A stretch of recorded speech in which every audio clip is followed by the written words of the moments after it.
Oh my god.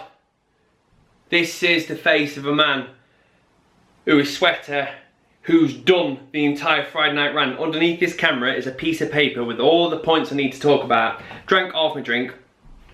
Brilliant, did a great Friday Night Rant, guys. You should have watched it. Or I should have fucking pressed the record button.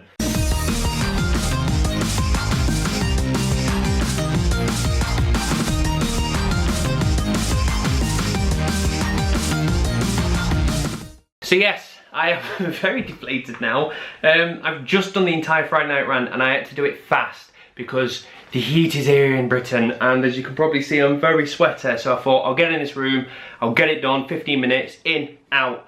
And just right at the end I looked up and I was like, I can't see the record button. And I can't believe I've just done the entire Friday Night Rant without fucking recording it. I'm an idiot. So yes. Sponsored by a drink is Grolsch. I was already drinking it, and when I opened it I was much more cheery. I was like, yay, Grolsch, and drinking it. And yeah, I don't know how I'm going to be able to do this now with the pep that I had in the last one. So yeah, let's try and do this again. I cannot believe I've done it. I'm a fucking idiot. So the first thing I want to talk about is then. I just said fucking, and that's mainly because I just want to make everyone aware that I shan't be censoring my swears anymore. Simply because when I used to censor them, I had time. Now I don't, because Jess takes so much of my time. And when I get a bit more time, I will put them back in, because I'm not doing it because I'm like, oh, people are hearing naughty words. It's because I find a swear very, very funny when it's beeped. It feels more potent, and, well, just, there we go. Oh, fuck. See, that censor on that, I don't know why, it just makes me smile, a good old censor. Whereas when you say the word fuck, it feels a bit deflated compared to a censor. So yes, when I've got more time, I shall be doing that. And there's a few other things I actually want to do with the videos, but we need to wait till we've got a bit more time. And the other thing I want to talk about is a first for me has happened. I've done a Friday Night Rant. It's been a week. In fact, it's been 2, because it was 2 weeks ago when I did this video. And I didn't get any dislikes. I've never ever seen that before.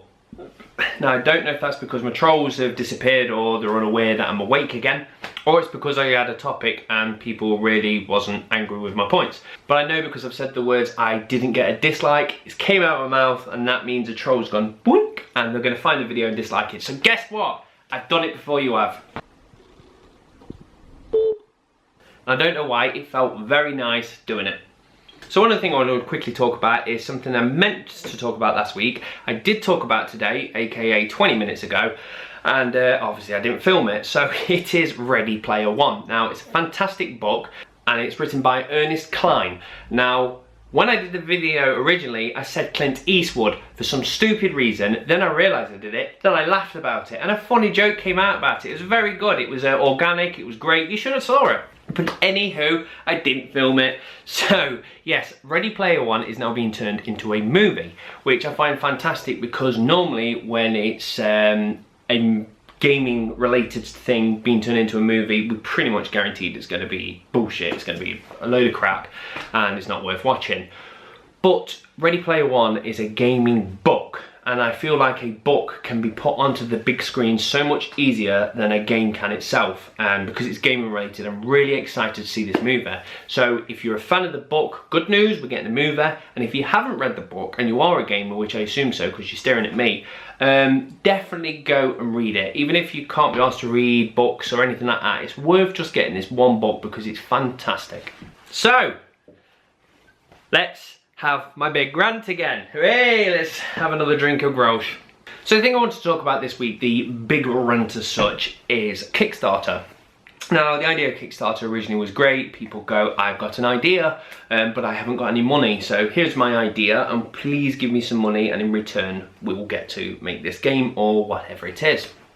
And the idea of Kickstarter is good, but I think it's being misused quite a lot lately. I'll go into that in a moment. But the thing that's really pissed me off this week about it is the guys behind Fable. Now, for anyone that doesn't know, Microsoft dissolved Lionhead Studio, which was the guys who created the Fable games. And that is why Fable Legends is no more. Now, it is a shame, but then again, Fable Legends was a game that looked good, but I wasn't that bothered about playing it. To me, if I'm going to play a game, I actually want to play Fable 4. So it doesn't mean we're not going to get a Fable. Microsoft own that IP, so they can always give it to somebody within the company to make the game. So we could still potentially get a Fable 4. But the point is, Fable Legends died and the studio went with it. But some of the people that was working there was working on another Fable project. And the project was called Fable Fortune, and it was a card game, or a CCG, which is a card collecting game. Now I've looked at some of the videos and it does look quite quirky. It's got that Fable comedy in there and it does look quite nice. Now I've never been a big fan on card games. The only card game I ever got addicted to, and I got addicted to it quite bad, was Gwent, which was inside The Witcher, and a fantastic little card game it was. But yeah, card games aren't normally my cup of tea, so this game I'm not particularly bothered about. But it is nice to see this new studio come out, which I think is called Flaming Chicken, I can't quite remember.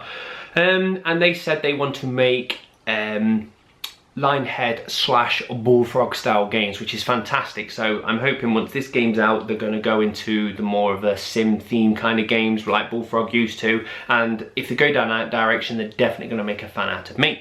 But the reason that pissed me off is because they've gone onto Kickstarter and they've shown their game, because apparently when they broke up with Microsoft, because the game was pretty much done, Microsoft says yes, you can continue using the actual IP, you can use the Fable name. We don't know if that means they've got to give them so much towards the rights or anything like that, but either way, Microsoft said you can continue to make this game, which is nice. The thing that's pissed me off is they've gone out and asked for £250,000 to make this game. Now, to me, you don't need £250,000 to make a card game, especially when there's other projects out there on Kickstarter that require such a smaller amount for such a bigger game. Now, straight away, maybe some of that money is going towards Microsoft to pay them off for the license. But the point is, if that is the case, they need to be upfront and explain that. So I watched the entire video because a lot of the times people say, I'm making this game, but for me to be able to complete this game, I need to quit my job so I can do it full time. And this money is going to go towards keeping me alive. I will be eating off this money. And the point is, people go in and explain where the money's going, and that's what should be done. Now, with the Fable guys, they've pretty much gone out and says, can we have £250,000? And here is a game. By the way, the game is pretty much fleshed out to the point it's going into beta, and if you pay £100, you get to play it now in beta, which means the game's pretty much ready to go. They've said they need the money to get it into beta on the PC. But if it's pretty much there, ready to go to beta, why do you need £250,000? Now, fair enough, the game looks fleshed out, it looks pretty polished, and it's got that Fable humour. But if you're going to add a few more cards in, you might need to pay for some voice actors, and you might need to get some art guys in to just flesh out the game a little more. Granted, there is probably going to be a need for some more money. But the point is, why on earth do you need this? If the game is to a point where you can test it, then this is something that should be going to Steam's early access or Xbox One's early access, because then you can get a nice injection of money, people can play it earlier, you can carry on crafting it, and then you can release it out to the world. So it's pissed me off that they've gone out and actually asked for £250,000 off the people. Now, throughout the video, they do not explain one iota where this money is going. They just pretty much boast how the game is pretty much done, which makes me go, why do you want the money? Now, the other thing that gets my go about this is Kevin Smith was looking to make Clerks 3. And people says, if you want the money, just go onto Kickstarter, we'll fund it. Clerks has got a massive bunch of fans, so there is a high chance you'll get the budget and you'll be able to make Clerks 3. Kevin Smith turned around and says, I could very easily do this, but it is not fair on all the other indie makers out there, people who are making movies that have no budget. He says when he first made Clerks 1, he had no money, and if Kickstarter would have been around, that would have been brilliant for him. It could have been a great injection of money.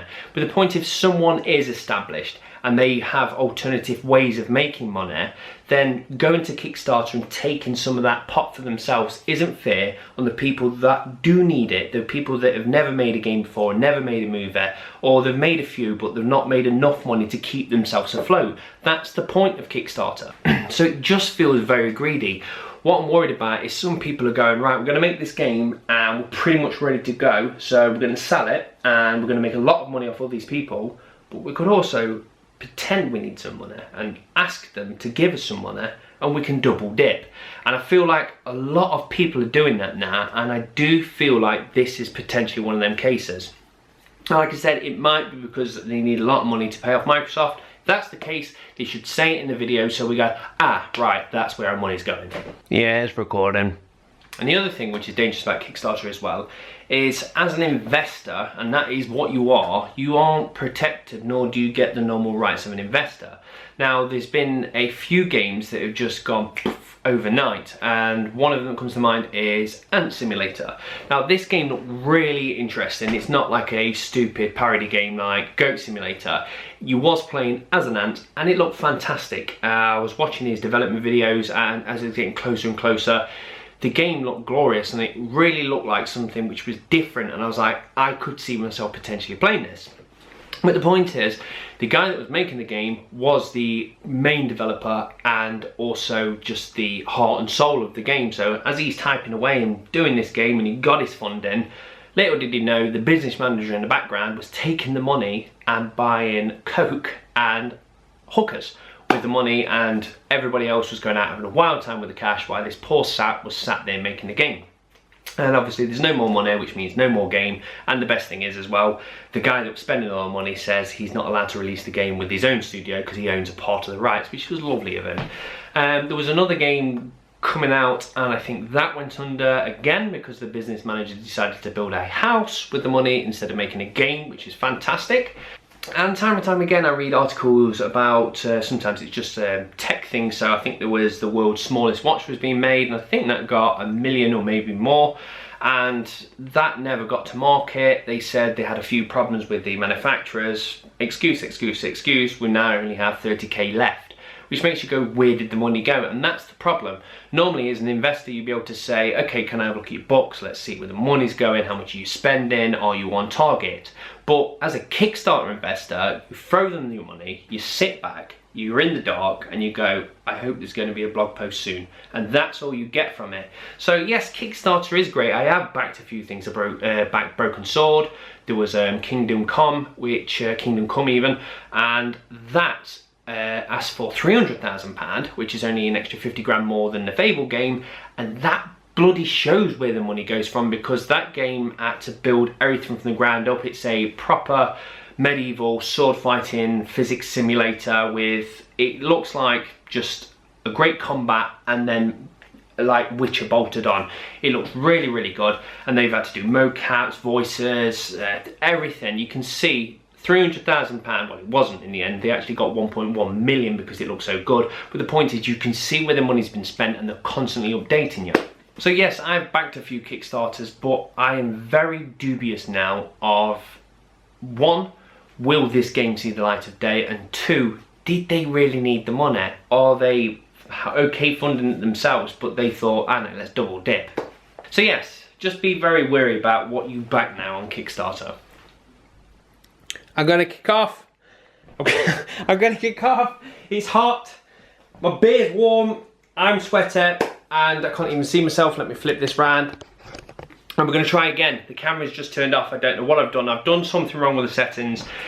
Got out there. I got a bit further into this rant, and apparently I didn't record that as well. So I'm going to wrap it up because I have no clue where I am until I watch all the video back and go, oh, that's the bit I missed. So I'm going to pretty much wrap it up and say E3 is around the corner, and the things that I'm looking forward to mainly is games that I've got no inkling that's coming out, because a lot of stuff's been chucked out, like Watch Dogs 2, there was like, ta-da, we got to spoil it for ourselves. We could have shown you at E3, but we're spoiling it now. So I want to see some games that I have no idea that's coming and just come out there and I'm like, wow, I've never thought about this, I didn't know they was working on this is fantastic. But aside from that, the two games that I'm very interested to see is Sea of Thieves, that came out on the last E3, and it looked fantastic. It's a multiplayer co-op pirate game which doesn't really exist. That genre is very limited. We've got a few-ish pirate games, so the idea of doing co-op with all of us running around shooting cannons out at sea is fantastic, so I'd like to see more of that. And the last thing I want to see is Criterion's new game. I think it was 2 E3s ago when they decided to show it. So it's the guys behind Burnout and stuff like that, and they said they was making a new game which goes beyond cars, and they shown you a very ropey clip it, which was just in the early days. Nothing was fleshed out, and you got to see people in jets, jet skis, cars, everything. It was just an all-out vehicle goodness, and it just looked so fun, but it was very limited what they're showing us, and I want to see it a bit more fleshed out now. So that's going to be me done. I do apologise if I feel like I'm running on half a tank, because I am. I had so much more spirit in me when I did it the first time. I even did a funny little intro, which I'll have to save for next week now, because I think the fact of me just sitting there so defeated in my chair is probably more of an appropriate video to explain why I'm so pissed off. So yes, I'm going to love you and leave you. I hope you guys have a great E3. As for myself, I'm going to sit around with a bunch of guys on the headset, probably have a beer, and we'll all just sit there like school kids, just sat there quietly waiting for things to be released and go, oh. So yes, cannot wait for E3. And as always, guys, I'll see you next week. Cheers, guys. Bye.